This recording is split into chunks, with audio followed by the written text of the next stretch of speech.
This is a podcast about our lived experience, which unfortunately includes infant death and subsequent mental health struggles.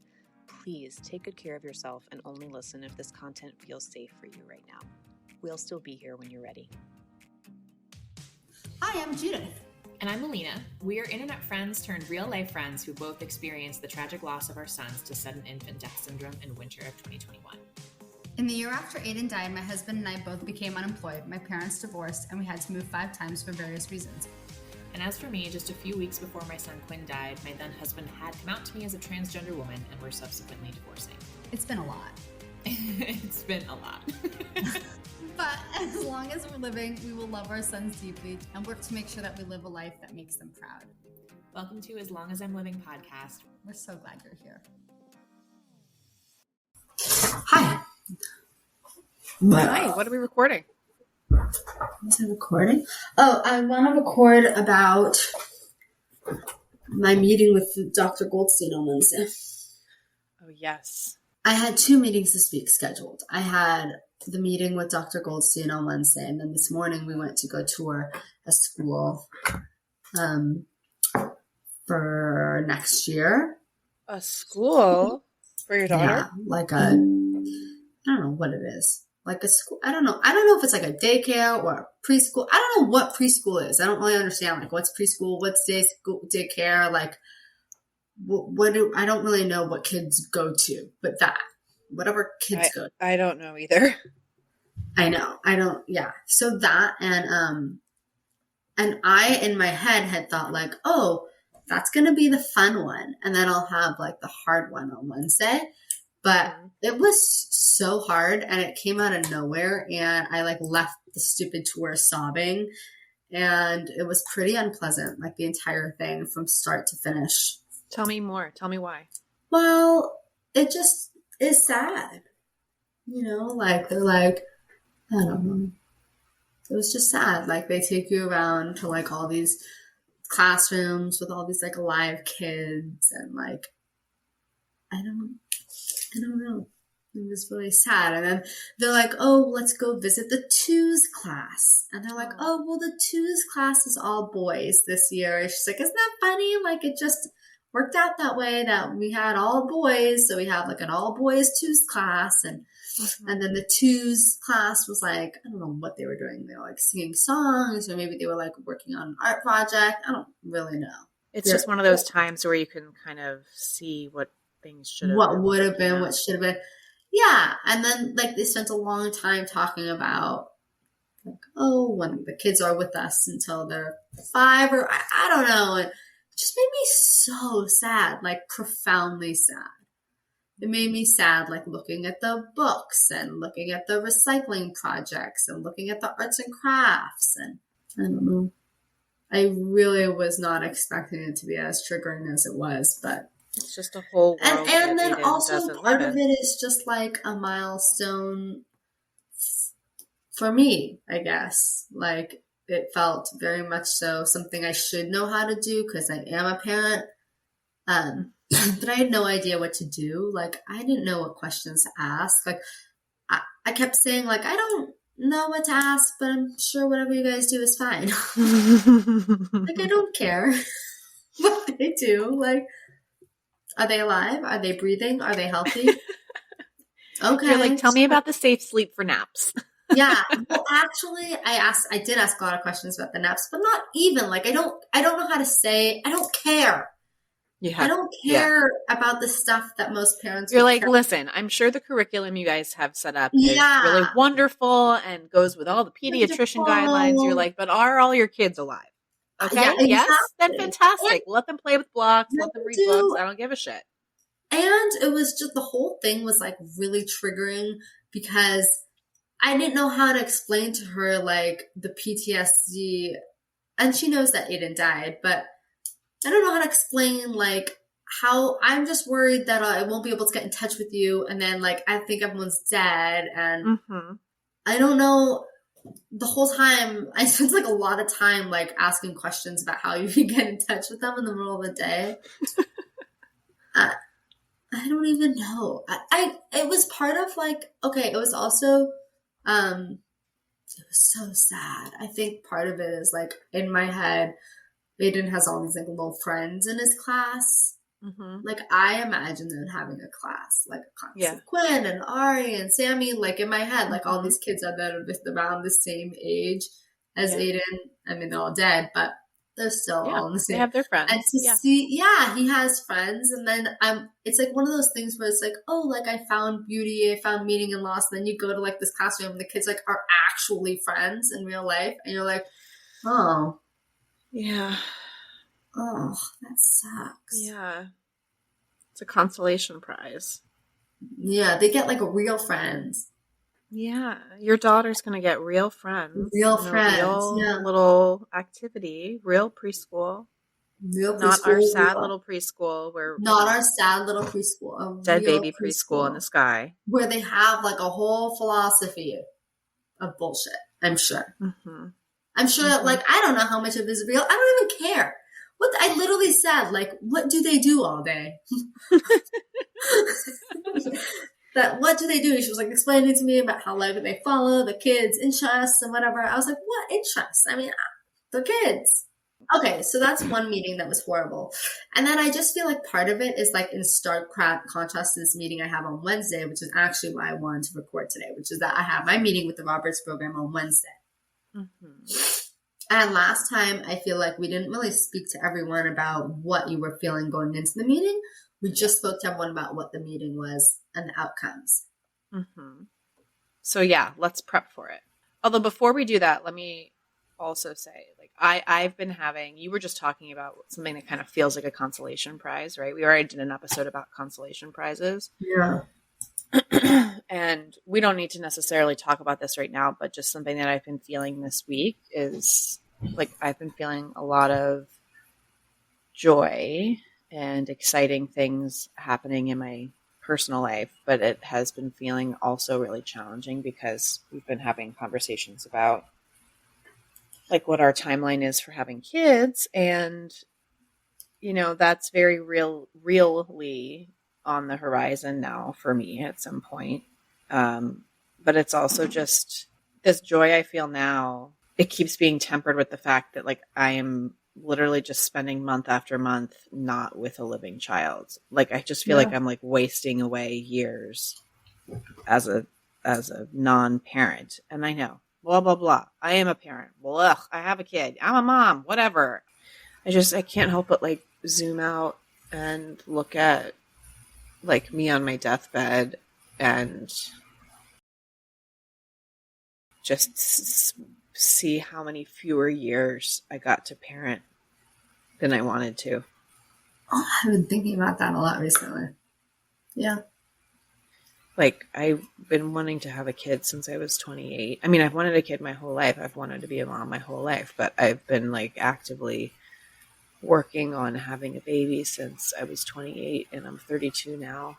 And actually, since I was 27, we started just before I turned 28. And now, you know, in the interim, I tried to get pregnant for a year, got pregnant, carried a pregnancy, had a newborn. The newborn died. I got divorced. Like a lot of stuff has happened. It makes sense that I don't have a baby in my arms, but I just like, if this had gone the way I wanted it to, and it goes the way most people want them to, like most people don't have to deal with infertility, and definitely most people don't have to deal with infant loss, and definitely most people don't deal with the sudden end of a marriage after an infant loss. Yes. But if none of that stuff had happened, like I would have like a 4-year-old and a 1-year-old probably, and I have nobody. No kids at all. And yeah. And it's not so fair. It's sad. That's sad. All. It is sad. And it's not fair. And you know, I actually really do think that sometimes the joy, when you feel joy, it can sometimes also bring up with it a lot of the grief. I think that's common. So I'm not surprised that in this time that is exciting and joyful and my relationship is going well, that I'm also just feeling everything that I lost. Yeah.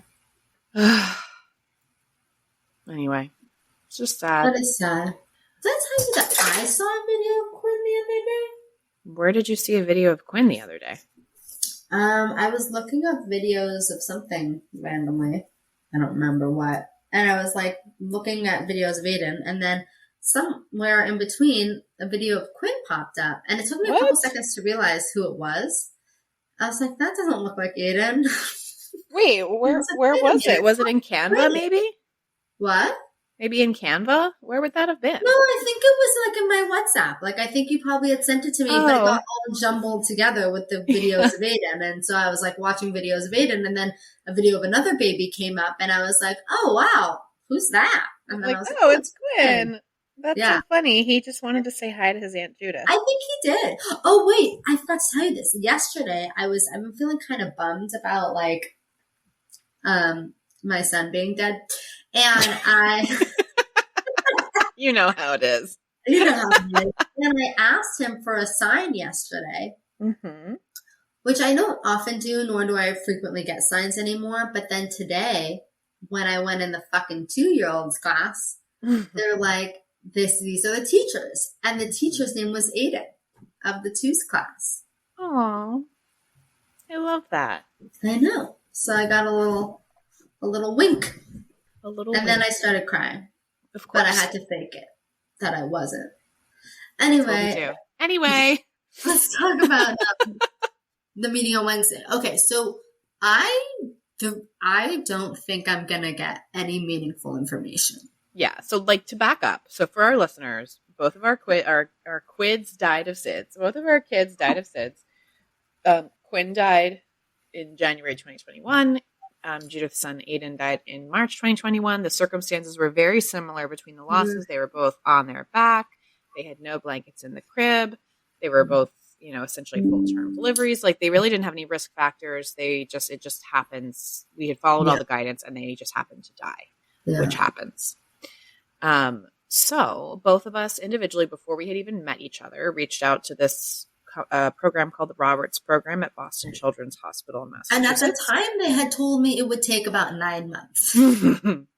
So the essence of what this program does is, for free, they will basically do a second pass investigation of your child's death from SIDS.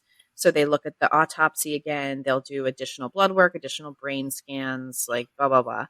They also will review like your obstetrician records, the police records, if there was police involvement in the death, and then they also have bereavement support for parents, and essentially the goals are twofold. One is to support parents as they are grieving the loss of their child. Threefold. One is support of existing grieved parents. 2 is to try to figure out what is going on with any individual SIDS case. And the third thing is that this is a longitudinal study. So they're like collecting additional data in the hopes that they can find more information. Like, I don't know if maybe you guys all saw back in May, there was a big press release about butyrylcholinesterase, which is a particular biomarker for SIDS that researchers like, Dr. Goldstein and the Roberts Program discovered. So they're doing this longitudinal research. But what Judith is talking about, that was rambly, is Aiden's specific case. So Judith has her appointment on Wednesday of this week to go over what are Aiden's results. So they're going to say either this is what we found, this is what caused it, or they're going to say we don't freaking know. And Alina, you had your results meeting. I did. You can hear more about it in the episode called Answers and Questions. Answers and Questions. Mm-hmm. You had your meeting back in August. And so I've been waiting a really long time. But I was telling my husband this morning about it. We had a conversation about it. And I had said something like, this feels like the last step of the first step we ever took. Mm-hmm. I remember when Aiden first died, I found out about this maybe 10 days later. I reached out to them for the first time, 11 days later. And I had our initial interviews. And at the time, I remember just thinking this is the most important thing that is going to go on. I need to get to the bottom of what happened. Yes. I need to understand it. And now 2 years later, I cannot tell you how inconsequential this meeting is, for the actual day-to-day of my life. I mean, it's consequential in more for the fact that I've been working towards it for 2 years, but less so in the fact that I think it's going to give me any real answers. And if it does, I'm not sure how it's going to change anything. But I remember when I found them, I was like, this is what I need. I need to know why this happened. So it very much so feels like the closing of a chapter. It is the end of an era in a way. It's like, it kind of is. Yeah. How do you feel about saying goodbye to that era? Yeah, it's like sad because it's something to do for him. Yeah. It's something that I get to do for him. And there's so little that I get to do for him that every small little thing, every little study or every little meeting or every time I like fought to get the autopsy records was something I can do. And now this is the end. After this, like that chapter is really closed. He just really died. He's not coming back. And there's nothing to really be done other than to just kind of accept that.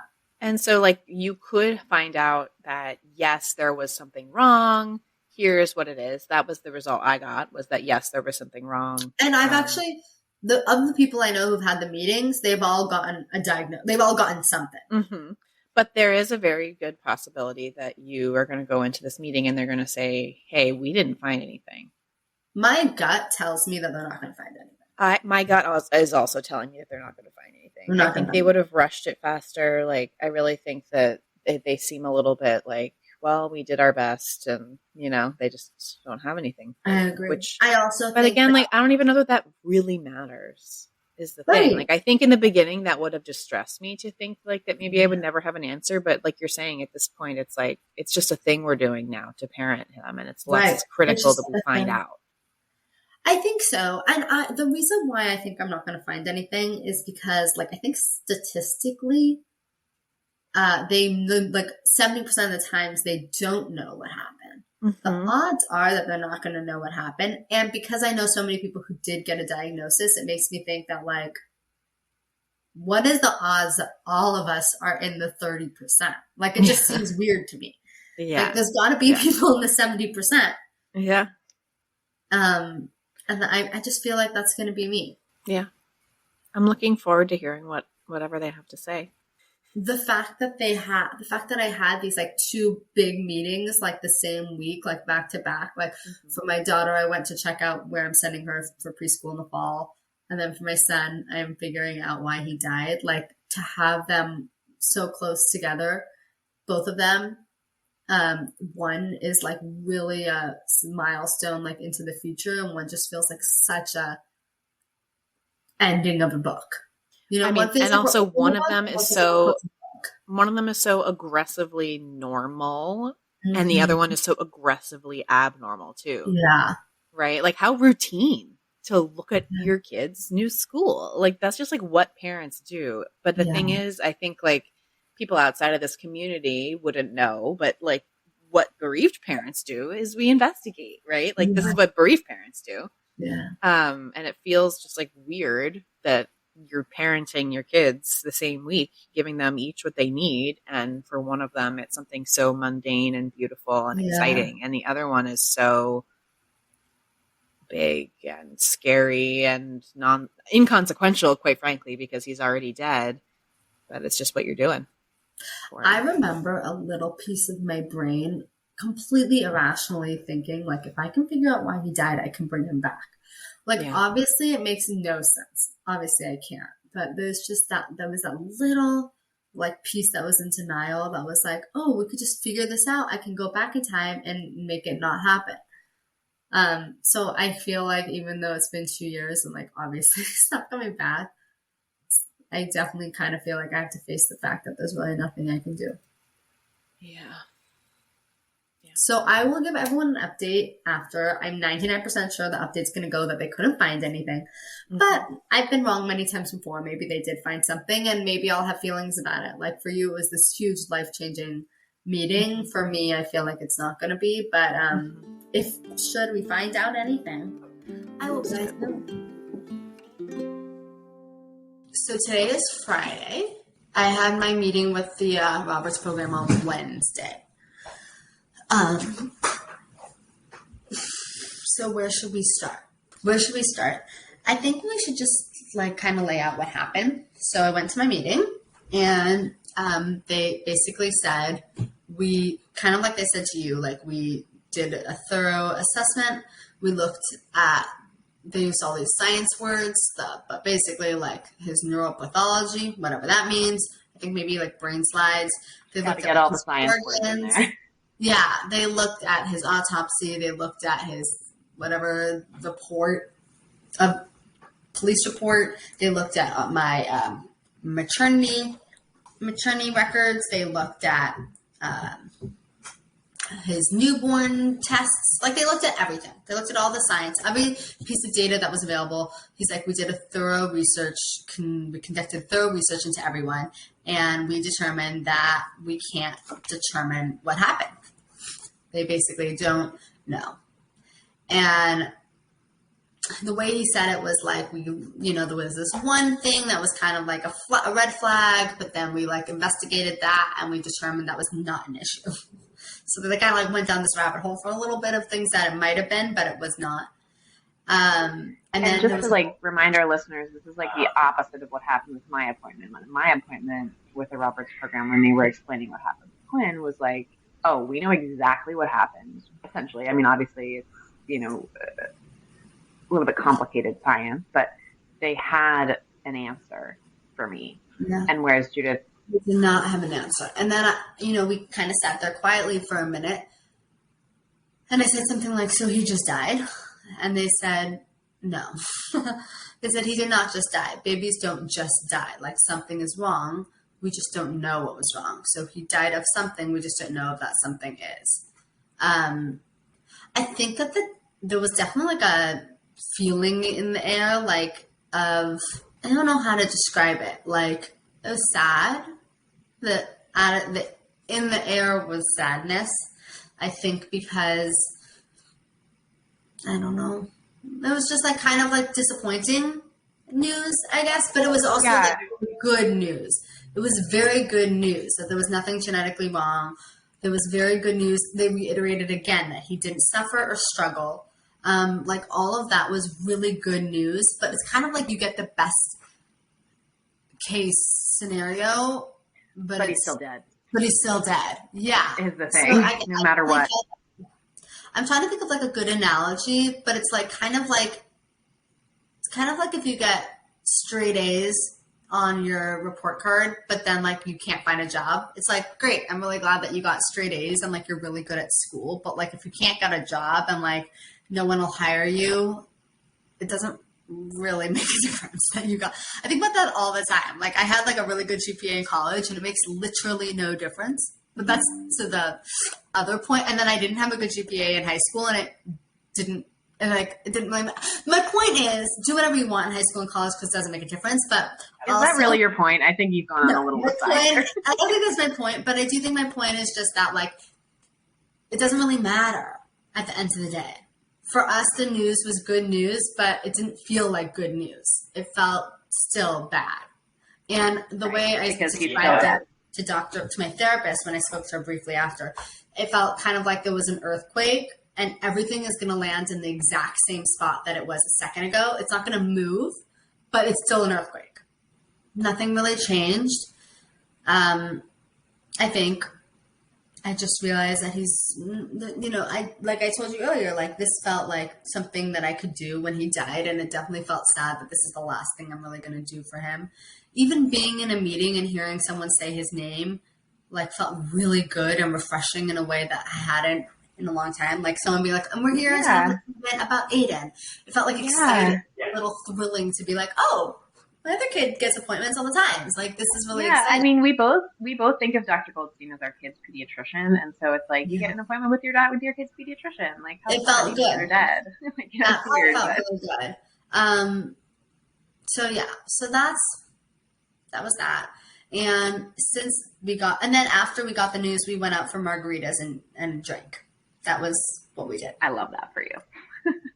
Yeah, I think that not having answers for a long time felt kind of settling in a way that bringing it all up gets me a little angry a little bit. Like, I definitely feel a little more anger and frustration that, like, well, nothing was wrong. So something was wrong, but we don't know what was wrong.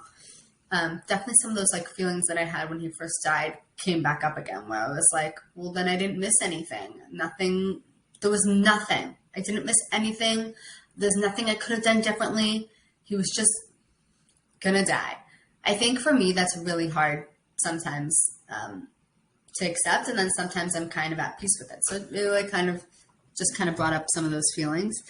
And then ask if you would have liked to have gotten this news before your daughter was born. Yeah, I would have. I really would have liked to get this news. I think it would have been more consequential if I'd gotten it before my daughter was born. I would have felt really Even though the answer was there was nothing, and it could just be that she could die. Yeah, and I actually asked him.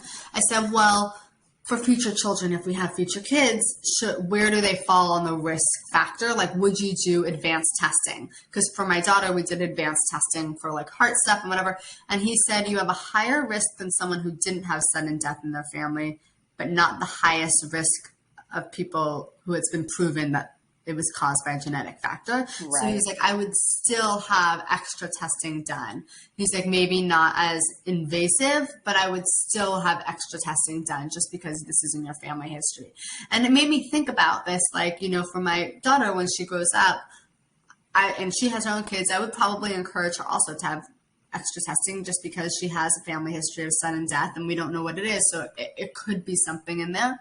So, yeah, I don't know. I think my husband felt a little more reassured than I did because he's a science person and, like, he understands, like, what it means if you have, like, a full genome screening and, like, what that actually means.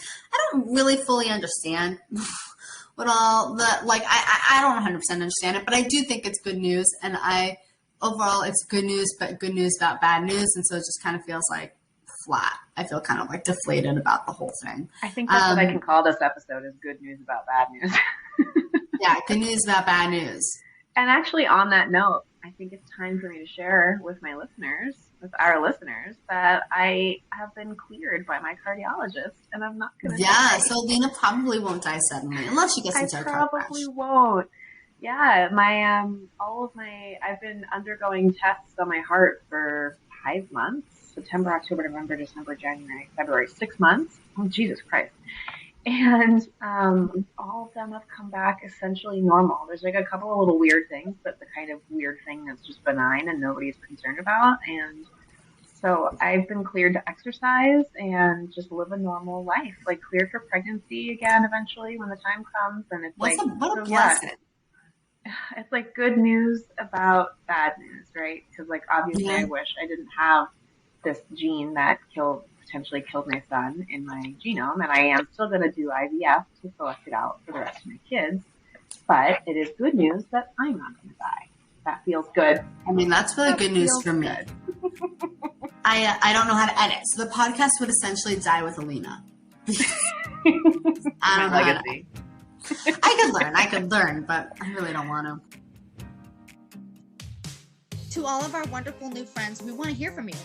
Email us at aslongasimlivingpodcast@gmail.com and follow us on Instagram at aslongasimlivingpodcast. We'll get back to you as soon as our grieving brains allow.